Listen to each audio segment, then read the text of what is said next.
moving into Unit 7, the compare and contrast essay, and this is going to take a little while. This is going to take the next few weeks. So I really want to stress some ideas to you and some foundations that I think you will need to understand.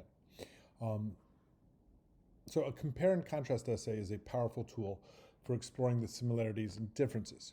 So when we're talking about compare and contrast, not only are you talking about what they have in similar, but also what they have different. If it's just compare, then you're just saying what they have similar. If it's just contrast, you're saying what they're different.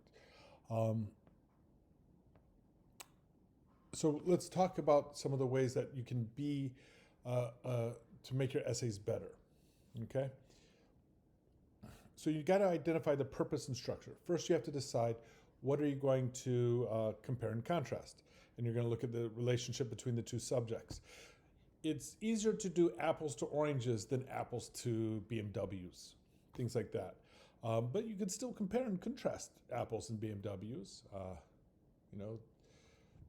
People consume them. They can be very expensive, things like that.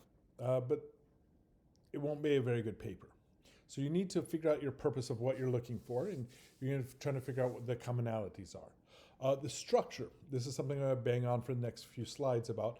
The structure of a compare and contrast essay, there's two main ones. There's an AB or an AABBCC, DD.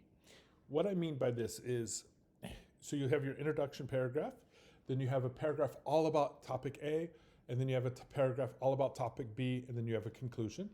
Or you have your introduction, and then in your next paragraph, you talk about similarities. You figure out the 4 things they have in common, and then the next paragraph, the 4 things that they have different. So that's the contrast.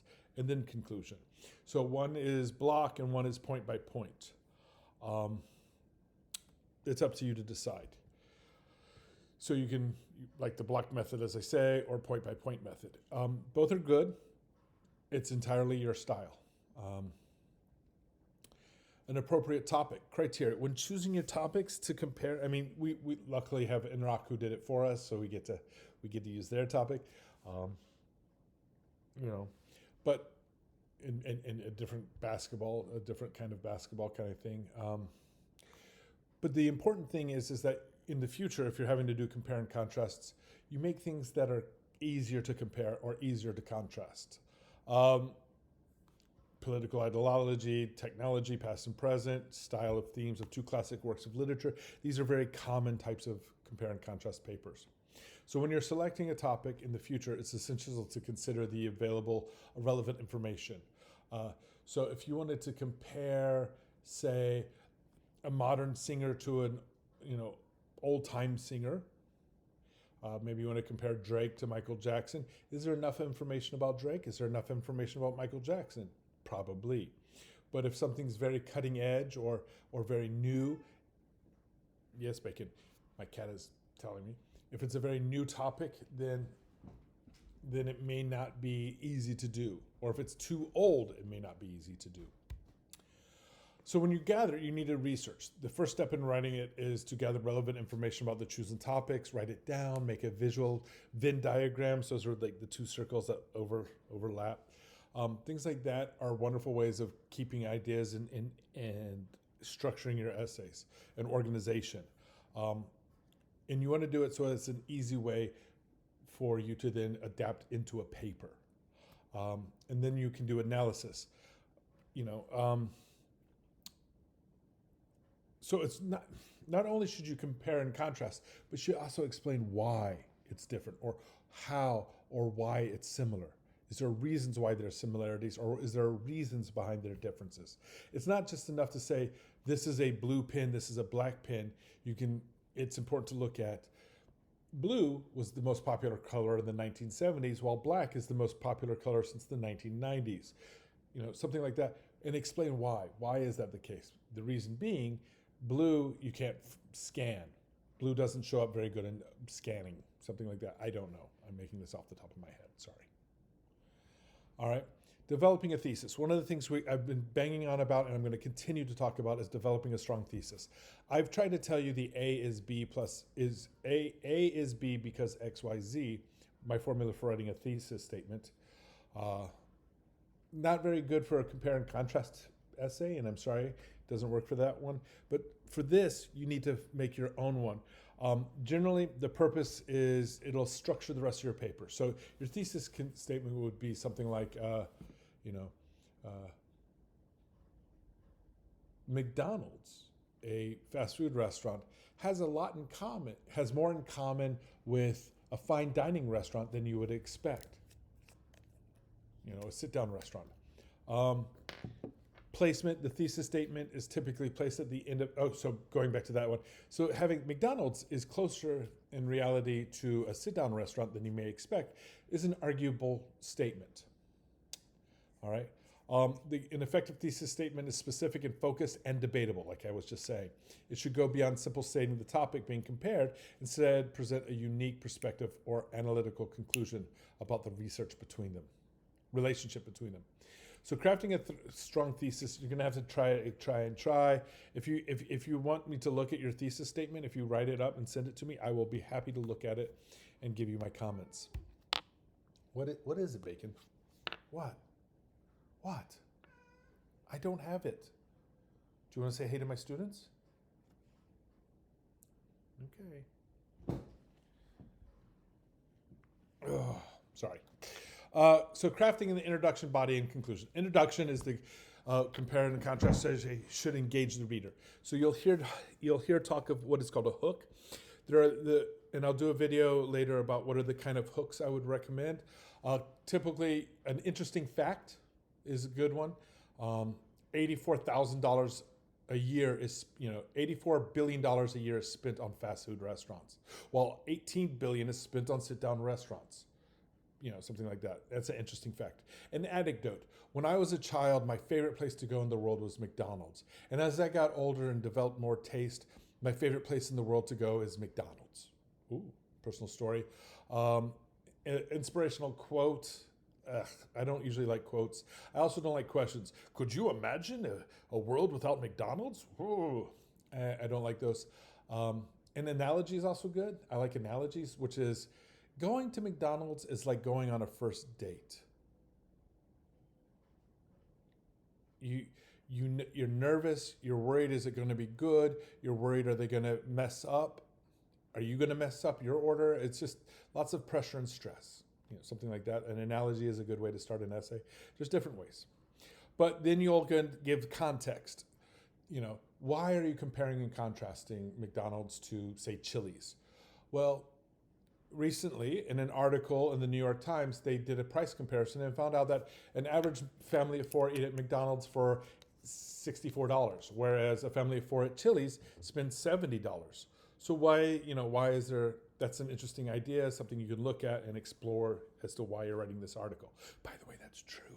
They recently have done research and compared and found out that fast food is only about 12 to 15% cheaper than like Chili's or Applebee's or Red Lobster. And it's like, whoa. And then you need to give a thesis. The body paragraphs, like I said earlier, you can either have a whole paragraph talking about McDonald's and go over what it's got similar and what it's got different, and then a whole paragraph about Chili's. Or you can do what they have in similar, McDonald's, Chili's, McDonald's, Chili's, McDonald's, Chili's. What they have different, McDonald's, Chili's, McDonald's, Chili's, McDonald's, Chili's. Choice is yours. Both are fine. Both are great. It just, what feels more natural for the topic is what I would say. You'll know when you're doing it. So for this McDonald's chili one, I would probably do all about McDonald's, all about Chili's, just because I don't think they have a lot of things in common. It's really just the price. I mean, they both have hamburgers. They both, maybe you could do both, but I would probably just do the block about McDonald's, block about Chili's. Similarities and differences that way. Conclusion. The conclusion should just be a synthesis of the key parts, reinforce the thesis statement, and give us a deeper understanding of the relationship between the two. Don't just restate it, and don't offer new information. Don't offer new data. Don't give new supporting evidence. Don't do that in the conclusion. All right? Transition words. So these are vocabulary words I think that you should be including in your paper. So if you're doing for comparison, you should be using words like similarly, likewise, in the same way, in comparison. If you're doing contrast, you could say in contrast, on the other hand, however, conversely. If you're doing sequencing, Transition words are very good. So it gives the reader an idea of where you are in this system. So if you're doing A, B, A, B, A, B, first, second, third, fourth, these are very important words. And then in conclusion, in summary, ultimately, in the end, overall, these are good words to signal that this is the final paragraph. So if you're having a conclusion, make sure it's the last paragraph, or at least the last two. Otherwise, it's a fake out. Now, when you're proofreading, you need to go through your content. Make sure you clearly and effectively announce the comparison, what they have in common, or what they have in contrast. The key to this is a strong thesis statement.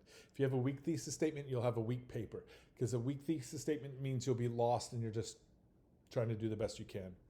Organization. You got to make sure it makes sense and there's a logical conclusion and a logical flow. Ask yourself, can this work?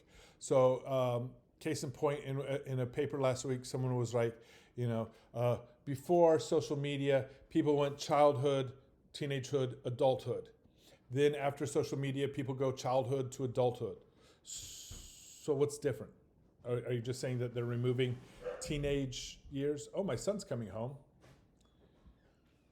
Hello, Dylan. Why are you drinking a mason jar?